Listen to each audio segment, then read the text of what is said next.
నమస్తే అన్న, అందరికీ నమస్కారం. యుద్ధం మొదలైపోయి మనం చూసుకుంటే దాదాపు 100 రోజులు పూర్తి కావస్తూ ఉంది. ఈ నేపథ్యంలో 100 రోజుల్లో కూడా కువైట్ మరియు గల్ఫ్ దేశాలు స్థిరంగా కొనసాగుతూ ఉన్నాయి. వాటి దేశాలకు సంబంధించిన కరెన్సీ కూడా బలంగా ఉందన్నమాట. అలాగే దీనికి భిన్నంగా ఇరాన్ కరెన్సీ మనం చూసుకుంటే దారుణంగా పతనమైపోయిందన్నమాట. అలాగే ఇరాన్ యొక్క ఆర్థిక వ్యవస్థ కూడా కుప్పకూలింది.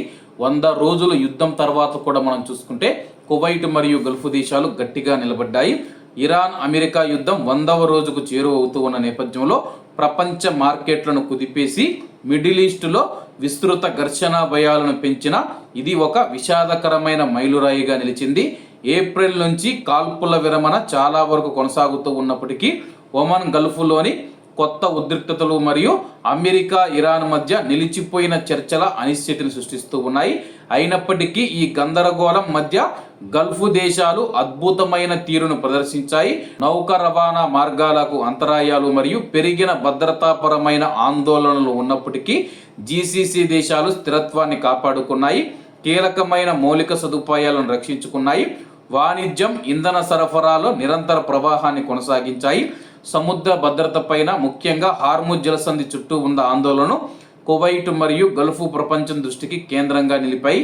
అయినప్పటికీ ఈ ప్రాంతంలోని ఓడరేవులు, ఎయిర్పోర్ట్లు మరియు లాజిస్టిక్స్ కేంద్రాలు సమర్థవంతంగా పనిచేస్తూనే ఉన్నాయి. ఇది ఒక నమ్మకమైన ఆర్థిక మరియు వాణిజ్య కేంద్రంగా గల్ఫ్ దేశాల ఖ్యాతిని మరింత బలపరిచాయి. ఈ ప్రాంతంలో యుద్ధ పరిణామాలలో మార్కెట్లు ఒడిదుడుకులకు గురైన గల్ఫ్ దేశాల ఆర్థిక వ్యవస్థలు తమ ఆర్థిక పునాదులపైన విశ్వాసాన్ని ప్రతిబింబించాయి. అభివృద్ధి ప్రాజెక్టులు, వైవిధ్యీకరణ ప్రణాళికలు మరియు దీర్ఘకాలిక సంస్కరణలతో ముందుకు సాగాయి. జీసీసీ ఒక ముఖ్యమైన దౌత్య పాత్రను కూడా పోషించింది. నిరంతరం సంయమనం మరియు ఉద్రిక్తతల తగ్గింపునకు కృషి చేశాయి. ప్రాంతీయ ఉద్రిక్తతలు పెరిగిన నేపథ్యంలో వాటిని తగ్గించేందుకు అవసరమైన చర్యలు తీసుకునేందుకు కువైట్ మరియు గల్ఫ్ దేశాలు ఎల్లవేళలా సిద్ధంగా ఉన్నాయి, ప్రకటిస్తూనే ఉన్నాయన్నమాట. 100 రోజులు యుద్ధం జరిగినా సరే కానీ కువైట్ మరియు గల్ఫ్ దేశాలు మనం చూసుకుంటే స్థిరంగా బలంగా నిలబడ్డాయి అన్నమాట. ఇది ఇరాన్లో కనపరావడం లేదని చెప్పేసి నిపుణులైతే తమ యొక్క అభిప్రాయాలను వ్యక్తం చేస్తున్నారు.